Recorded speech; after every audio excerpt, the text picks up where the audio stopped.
Back to my channel. তোমরা সবাই কেমন আছো? আশা করছি সবাই ভালো আছো, সুস্থ আছো। আমি কিন্তু মোটামুটি ভালো আছি। তো এই ভিডিওটা হচ্ছে সরস্বতী পুজোর দিনের ভিডিও।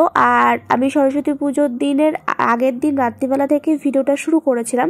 তো যাই হোক, দেখো আমি একটু আমাদের মোড়ে মাথায় গেছিলাম কিছু সবজি বাজার করতে। তো আমি কিছু সবজি বাজার করে নিয়ে এসেছি।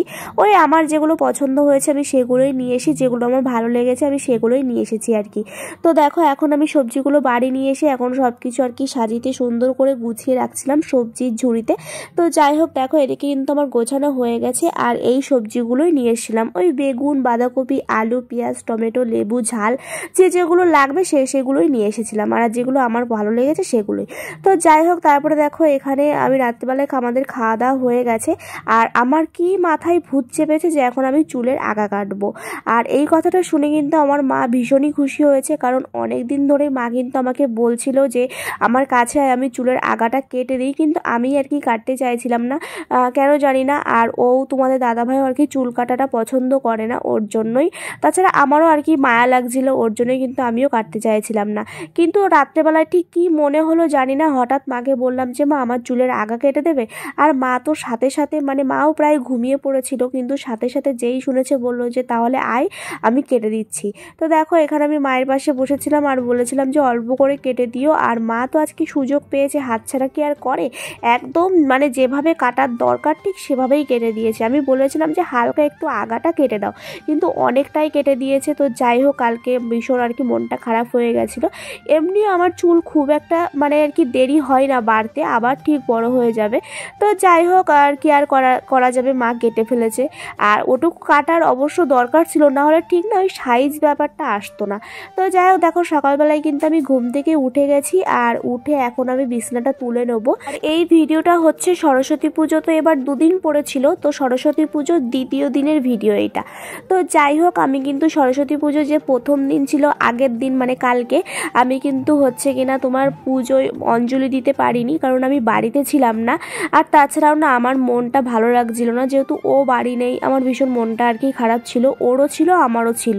তো যা কি আর করা যাবে, কিছু তো আর করার নেই, সবে তো শুরু আর কি।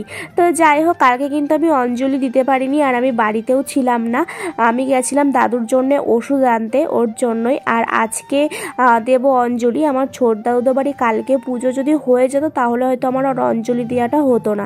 তো ভালোই হয়েছে আজকে পুজো হবে, তো ওর জন্য দেখো অঞ্জলি দেবো। তো সকাল সকাল কিন্তু আমি বাসি বিছনাটা আর কি তুলে নিলাম। আর এদিকে দেখো আমি কলে চলে এসেছি ব্রাশ করতে, এরপরে আমি স্নান করব। তো ভাবলাম যে স্নান করার আগে রান্নাটা কমপ্লিট করে নিই, নাহলে স্নান করার পরে আর রান্না করতে ভালো লাগবে না।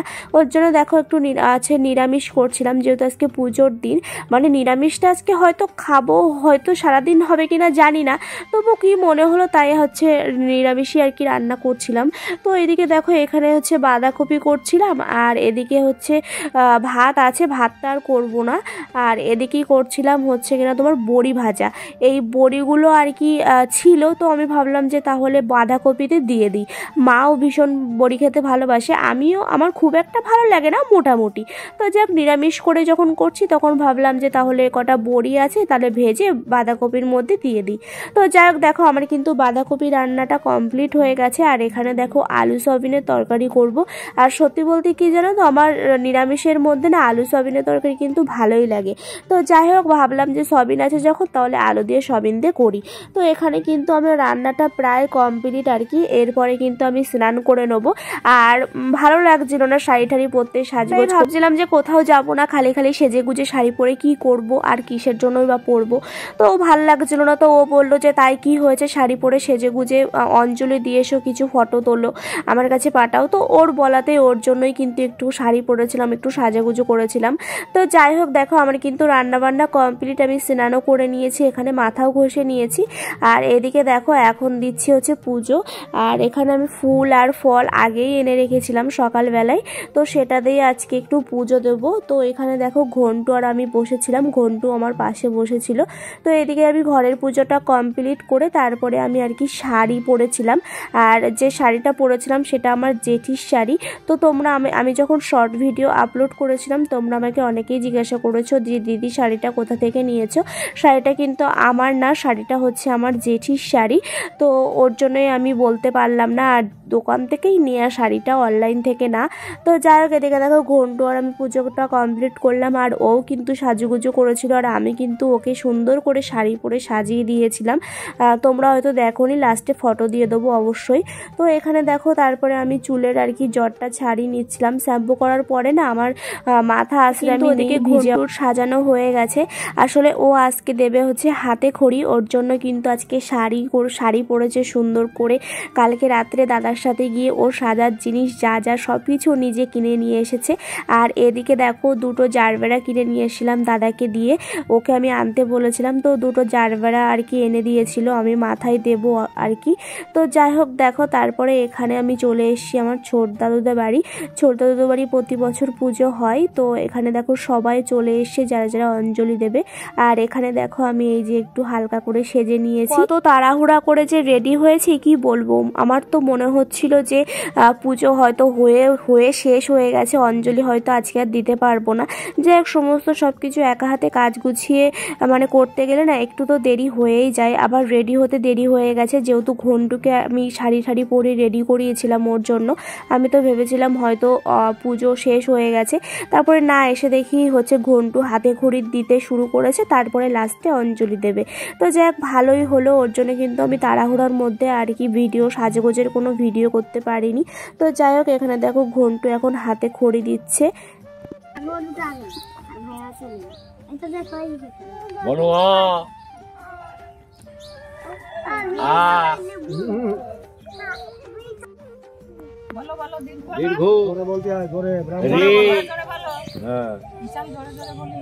আমার কিন্তু পুজো দেওয়া অঞ্জলি দেওয়া কমপ্লিট। আর তারপরে দেখো আমি এখানে এসে বর দিতে পারি, আর ওকে আমি ফোন করেছিলাম, ভিডিও কল করতে পারছিলাম না কারণ ও ক্লাসে ছিল।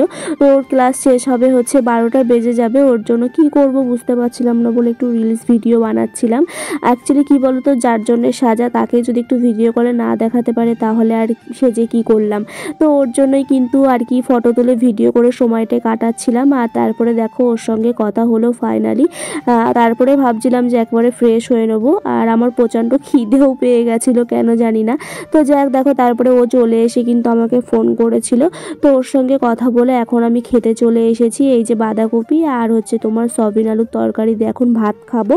আর তারপরে কিন্তু মামার বাড়িও একটু গেছিলাম একটু দরকারে, তারপরে বাড়িতে চলে এসে ঘুমিয়ে পড়েছিলাম। যাই হোক তারপরে দেখো এখানে মা কিন্তু এটা কিন্তু আমার জেঠিদের ঘর আর কি, নতুন ঘর কমপ্লিট, পুরো ঘরটাই কিন্তু মা নিজে হাতে আর কি রং করেছে। তো তোমাদের কেমন লাগলো অবশ্যই কিন্তু কমেন্ট করে জানিও, আর কালার দুটোও কিন্তু কেমন হয়েছে অবশ্যই জানিও। তোমরা আমাকে আগে অনেকবার জিজ্ঞাসা করেছো আর আমি আগে বলেছি, আর ভিডিওতেও একটুখানি দেখিয়েছিলাম, আজকে খুব সুন্দর করে আর কি দেখালাম। বাড়ি এসে দেখি মা আর কি কাজ করছে, তো সেটা আর কি ভাবলাম যে তোমাদের সাথে একটু শেয়ার করি। তো সারাদিন যেহেতু আজকে নিরামিষ খাওয়া হয়েছে ওই জন্য সন্ধ্যেবেলায় ভাবলাম যে একটু বাঁধাকপি দিয়ে একটু পকোড়ার মানে টাইপসের বড় টাইপসের করি। দুপুরবেলায় যখন আর কি বাঁধাকপি রান্না করছিলাম তখন কিন্তু একটু আর কি রেখে দিয়েছিলাম যে সন্ধ্যেবেলা একটু করব। আর এটা কিন্তু মা আর আমি দুজনেই খেতে ভালোবাসি। রাতে আর ভাত খাইনি, ভাবলাম যে ভাত আর খাবো না রাত্রে। তো এদিকে দেখো দুধ আর রুটি খেয়েছিলাম। তো বন্ধুরা আজ ভিডিওটা এই পর্যন্ত, তোমাদের কেমন লাগলো জানিও।